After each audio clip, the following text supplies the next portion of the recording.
Salut la compagnie, ça y est c'est fait, le Paris Saint-Germain remporte la Coupe de France sans grande difficulté face à un OL qui a jamais vraiment fait peur honnêtement dans ce match-là pour moi. Alors bon, il y a eu la domination sans faille de Paris les 15 premières minutes, il y a eu quelques petites actions lyonnaises qui étaient très dangereuses, hein, ils ont bien géré, et puis après ça a été encore une fois une domination sans faille de Paris avec deux buts qui sont enchaînés très vite, et même si l'OL a réussi à mettre un premier but, ce qui a fait remettre un petit peu en danger Paris, il n'y a pas un moment dans ce match-là, à part vraiment les 2-3 actions lyonnaises à la 15e minute, il n'y a pas un moment où je me suis dit que Paris pouvait perdre. Et je trouve en réalité qu'en fait, Lyon ne s'est jamais donné les moyens véritablement de gagner ce match. Parce que par exemple, on connaît les failles du Paris Saint-Germain. On sait qu'à la relance, Donnarumma il est pas top, que souvent le passage de la ligne défensive à la ligne du milieu, voire de l'attaque, elle est compliquée. Si on fait un pressing sur les défenseurs, c'est la merde. Et j'ai pas eu le sentiment à un seul moment dans ce match-là que les défenseurs étaient vraiment pressés par les attaquants lyonnais, ou même les milieux de terrain qui empêchaient le passage du ballon de la défense au milieu.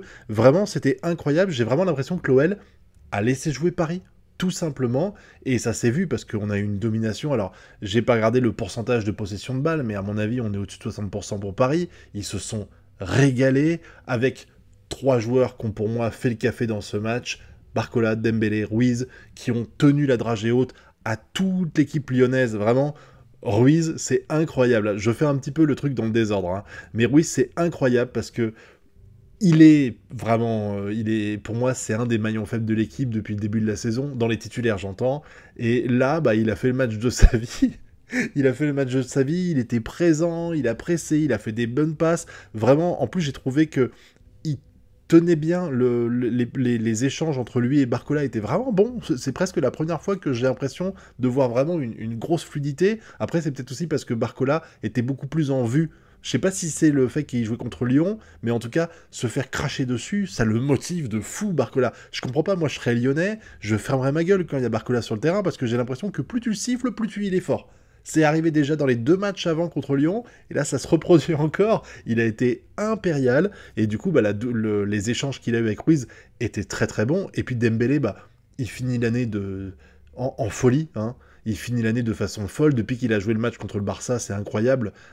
Alors, c'est pas plus le même joueur parce qu'il a toujours les pieds carrés, il loupe toujours les trois quarts de ce qu'il fait, mais il en met plus, il est plus confiant, et ça, c'est cool pour nous. Là, il met un but. Alors, j'ai envie de dire, il met un but à la parisienne.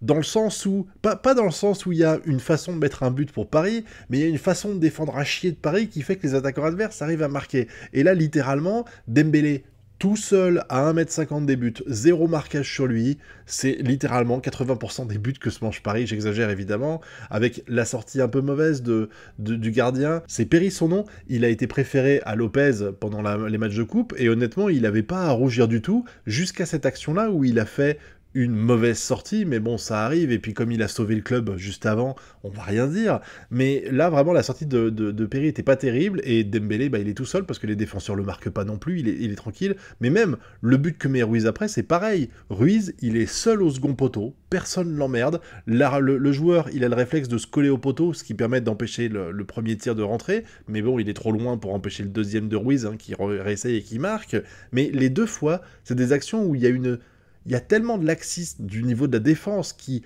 marque pas, qui presse pas, etc., que bah, les attaquants du Paris Saint-Germain, ou les milieux dans le cas de Ruiz, ils s'éclatent, c'est bon, ils sont pas emmerdés. T'as l'impression que c'est une autoroute pour eux. Donc voilà, tranquille, les 2-0, et puis après, bah, il suffisait de temporiser, il y a eu des belles actions, il y a eu un beau jeu collectif de la plupart des joueurs. Je trouve vraiment que ça a été un match facile, voilà, utilisons le terme, cette finale, ça a été un match facile pour Paris, même si au score ça se reflète pas parce qu'il y a 2-1, mais ça n'empêche qu'il y a eu une totale domination. Alors on va parler un petit peu des joueurs dans dans leur individualité. Alors bon, Donnarumma, il a pas été trop inquiété, et il s'est pris un but qui, à mon avis, il aurait pu faire quelque chose pour l'empêcher de rentrer, mais il a sauvé les meubles à 2-3 reprises, surtout au début où ça aurait pu être inquiétant, les débuts des actions de l'OL. Par contre, après, alors en défense, Marquinhos, Hakimi, c'est du bon. Nuno Mendes aussi, je parlais des combinaisons entre Ruiz et Barcola, mais Nuno Mendes aussi a participé. Ce côté gauche a été vraiment bon pour ce match-là. Beraldo, toujours pareil, il a fait un match correct, mais en même temps, il n'y avait pas grand-chose à faire de vraiment transcendant. Il a fait ce qu'il fallait. Après, pour le milieu de terrain, j'ai trouvé Zaïre Emery un peu transparent. J'ai eu le sentiment, bon, il a fait une belle frappe à un moment donné, mais en dehors de ça, j'ai pas vu grand-chose de passionnant de lui. Vitinha non plus, je l'ai pas vu beaucoup dans ce match-là. Il a fait ce qu'il fallait, il s'est pas toilé, il a pas perdu de ballon, voilà. Enfin, il a perdu, mais pas trop. Il a fait ce qu'il fallait, mais il a pas été très en vue, je trouve. Par contre, Dembélé, bah voilà, je l'ai dit, Dembélé, il a été bon, voilà. Dembélé, il a été bon, et vraiment, j'espère qu'il va continuer sur ce rythme-là la saison prochaine, parce que vraiment, c'est pour moi alors la bonne surprise, c'est pas le terme, mais quand je voyais ce qu'il avait fait en début de saison et que je vois maintenant où il est, je me dis waouh, je l'attendais pas aussi haut après ce qu'il avait fait les 8 premiers mois. Donc c'est cool de voir que là il est sur cette dynamique-là, en espérant que ça va continuer la saison prochaine. Barcola, je vous dis impérial pour moi. Il y a l'homme du match, c'est Barcola Barcola, Dembélé et Ruiz, je les mets. C'est les 3 hommes du match. Pour moi, ils étaient vraiment, ils ont porté l'équipe du Paris Saint-Germain. Et il y a évidemment un joueur que j'ai pas cité. C'est forcément Mbappé. C'est forcément Mbappé, qui a été transparent, comme depuis 5 mois, j'ai envie de dire. Alors, moi, à un moment donné, vous vous rappelez, il y avait des rumeurs comme quoi Mbappé avait signé déjà son contrat avec le Real Madrid en février. Mais putain, mais ça paraît tellement évident aujourd'hui, parce que depuis le mois de février, il est transparent avec l'équipe. Il fait des performances correctes parce que c'est Mbappé, donc il va pas non plus jouer aussi mal que Solaire, on est d'accord. Mais putain, mais sur le terrain, il vaut rien. Et là, il a rien valu. Autant des fois, il arrive à faire des choses qui font que ça crée des ouvertures pour les autres joueurs. Là, même pas, j'ai même pas eu l'impression. Il tire, soit c'est dans les bras du gardien, soit c'est pas cadré. Il perd des ballons faciles, il fait des passes qui sont un peu maladroites. Non, c'est un top joueur. Ça, il fait partie, alors on va pas s'amuser à faire un classement, mais en gros, il fait partie des 3 meilleurs joueurs mondiaux actuellement. Il est où le top 3 là? Il est où ce fameux top 3 quand tu vois un joueur comme Mbappé? Là, vraiment, c'est ses performances depuis 5 mois. Alors après, vous allez me citer, oui, mais il y a eu ce match-là où il a été bon. Encore heureux qu'en 5 mois et 25 matchs, j'exagère, il y en a quelques-uns où il a bien joué, hein. Mais globalement, qu'est-ce que je retiens du match retour contre le Barça? Qu'est-ce que je retiens de la double confrontation face à Dortmund?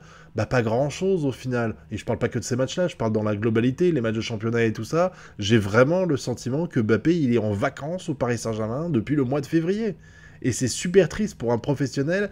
Alors j'espère... Le problème c'est que c'est triste dans les deux cas. Soit c'est vraiment que psychologiquement il se sentait plus impliqué dans le projet parisien parce qu'il partait dans 5 mois, et ça je trouve ça dégueulasse et pas professionnel, parce que ça voudrait dire que il s'en foutait. C'est nul, t'as un contrat avec le club, tu continues de jouer, hein, voilà, t'aimes pas le président, on s'en fout, t'as le maillot, si aujourd'hui t'es aussi populaire, c'est parce que quand même t'as joué au Paris Saint-Germain, enfin il y a quand même des choses, il y a une certaine gratitude vis-à-vis des supporters et tout ça à avoir, et vis-à-vis du club en lui-même, et des collègues que t'as, des coéquipiers que t'as. Tu détestes Nasser peut-être, je sais pas, mais putain, tu joues avec tes copains, Dembélé et compagnie, fais un effort, bordel, sur le terrain, ça se voit pas, ou alors, c'est un autre problème et il a juste perdu incroyablement son niveau. Il a perdu incroyablement son niveau, parce que là, niveau finition, Mbappé, on est à la ramasse depuis 5 mois. Et même en équipe de France, on pourrait dire que c'est parce qu'il est démotivé à cause de Paris, mais même les performances qu'il a en équipe de France, ça va pas. Là, il y a la Coupe d'Europe qui arrive, je suis très inquiet pour le niveau de Mbappé pour la Coupe d'Europe. Vraiment, moi, ça me fait vraiment peur pour la suite, hein. Mais bon, ça n'empêche qu'au final, il gagne la compétition sur son dernier match, il est content, les joueurs l'ont célébré, voilà, bon, il a joué 7 ans au club, il a apporté énormément quand même, donc on va pas cracher dans la soupe, hein, on dit pas bon débarras à Mbappé, même si je pense qu'il était temps de tourner la page avec lui, parce que je trouve que il commençait à apporter plus de problèmes que de solutions, notamment sportivement, j'entends évidemment, donc voilà, c'est fini, mais ça n'empêche que Paris gagne la Coupe de France relativement facilement, avec une équipe taille C1, c'était l'équipe qu'il alignait en C1 en général qui était sur le terrain aujourd'hui, c'est presque logique d'avoir gagné face à un Noël qui, même s'il a été excellent, a pas les qualités individuelles, et en plus qui avait l'air vraiment, je sais pas, j'avais l'impression qu'il était pas motivé. Ça m'a rappelé un petit peu Leverkusen-Atalanta, vous savez. Vraiment, Leverkusen qui a roulé sur le championnat et tout ça depuis le début de la saison, et qui là se toile complètement contre l'Atalanta, moi ça m'a fait penser à ça. L'OL qui a été la meilleure équipe de 2024 en championnat de France. C'est elle qui a rapporté le plus de points, je crois 44 points. Je crois que la moyenne, elle est au-dessus de 2 et quelques, c'est incroyable. Même Paris a fait moins, je crois. Je crois que Paris, c'est 39 ou 40, et l'OL, c'est 44, quoi. 44, c'est énorme. Et du coup, là, bah, ils ont été absents pour moi. Ils n'ont pas été au niveau auquel on les attendait et auquel ils ont été le reste du championnat. Dommage pour eux, tant mieux pour Paris. Maintenant, il va falloir préparer la suite. Hein, et la suite, c'est sans Mbappé. On va voir ce que ça nous réserve. Hein. Luis Enrique a dit qu'ils n'allaient pas remplacer Mbappé, ce que je trouve intelligent de sa part. Il y a 5 ou 6 joueurs à acheter, il dit, et là-dessus, je confirme, faut pas remplacer Mbappé. Ça sert à rien. Faut pas remplacer Mbappé. Faut pas mettre une autre star internationale, un mec du top 5 et tout ça pour remplacer Mbappé. Il faut prendre des recrues qui conviennent au jeu de Luis Enrique, qui conviennent à la dynamique de l'équipe et tout ça. Et je compte sur Luis Enrique et Campos et compagnie pour réussir à faire ça. Enrique, il a les coronets pour s'imposer et dire je veux ce jour-là, pas ce jour-là et tout ça. On sera vite fixé, hein. Mais bon, en tout cas, le message m'a plutôt rassuré de la part de Luis Enrique. Maintenant, je vous laisse me dire ce que vous avez pensé, même de la saison de Mbappé depuis 5 mois, ou de cette victoire de Paris face à Lyon. J'ai vu, on a fait un live Twitch tout à l'heure, les gens m'ont dit que c'était pas mérité que Paris gagne. J'ai fait, putain, on n'a pas vu le même match, hein. Dites-moi si vous trouvez que c'était pas mérité. Voilà, et puis vous connaissez la chanson, pouce bleu, abonnement, partage, et nous on se retrouve bientôt pour de prochaines vidéos. Tchuss!